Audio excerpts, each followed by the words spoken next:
Oh, hello. Welcome to the Curious Emporium. Have a look at what we have in store for you.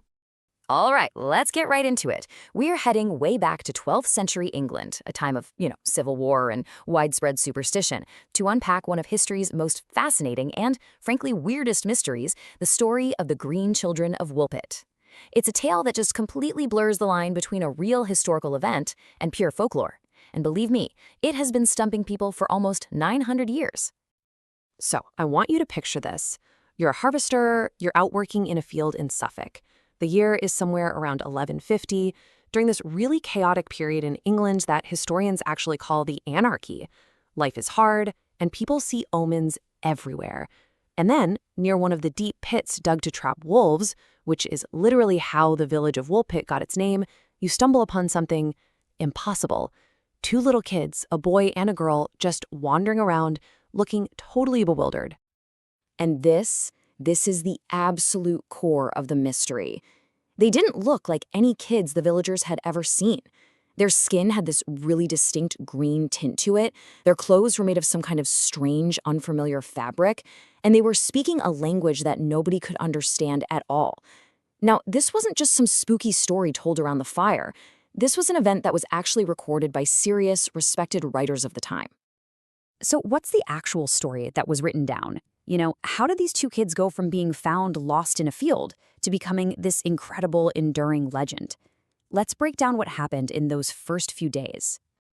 Okay, so the children are taken to the home of a local knight, a guy named Sir Richard de Calne, and one of the most revealing details from their arrival was all about food. For days, they refused to eat anything. Bread, meat, you name it, they wouldn't touch it.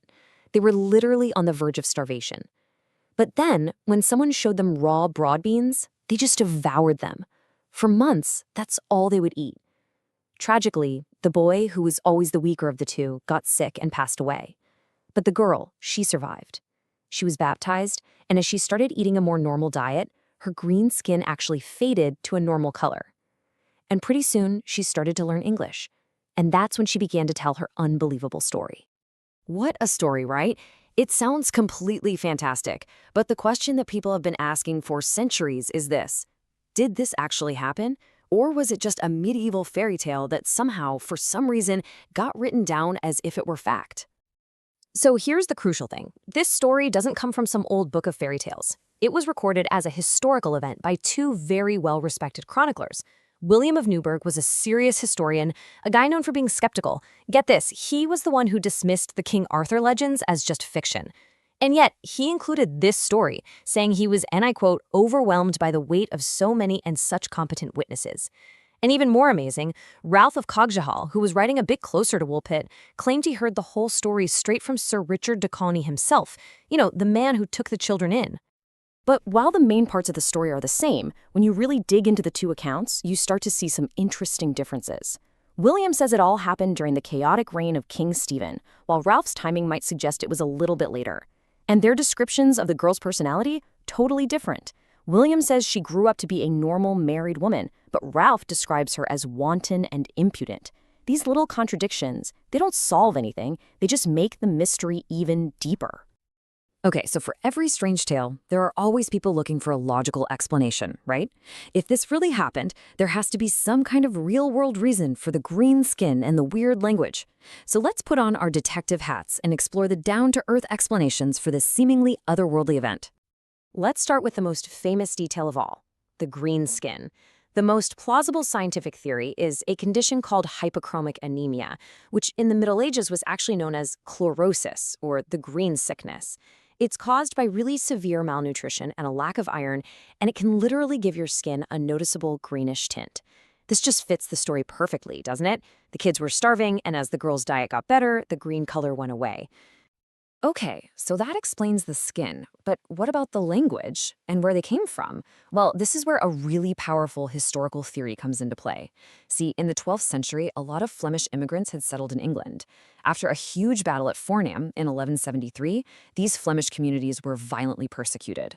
The theory goes that the children were simply orphaned refugees, suffering from incredible trauma and malnutrition. Their unknown language, well, that was just Flemish. And their home, St. Martin's Land, that could easily have been the nearby village of Fornham St. Martin. They weren't visitors from another world. They were just lost, terrified, and sick kids. Those rational theories are pretty convincing, I gotta say, but they don't quite explain the sheer strangeness of the girl's own testimony. So now let's look at the other side of the coin, the world of myths, magic, and folklore. See, the girl, who was eventually named Agnes, she didn't say she was from a village just down the road. She described a place called St. Martin's Land, an underground world, a place of perpetual twilight where the sun never really shone and where everything was green. She claimed that she and her brother were just herding their father's animals when they heard this loud, beautiful chiming of bells. They followed the sound into a cavern, and then all of a sudden, they were just there, blinking in the bright sunlight of a field in Woolpit. Now, that account, it taps directly into some of the oldest myths in Europe.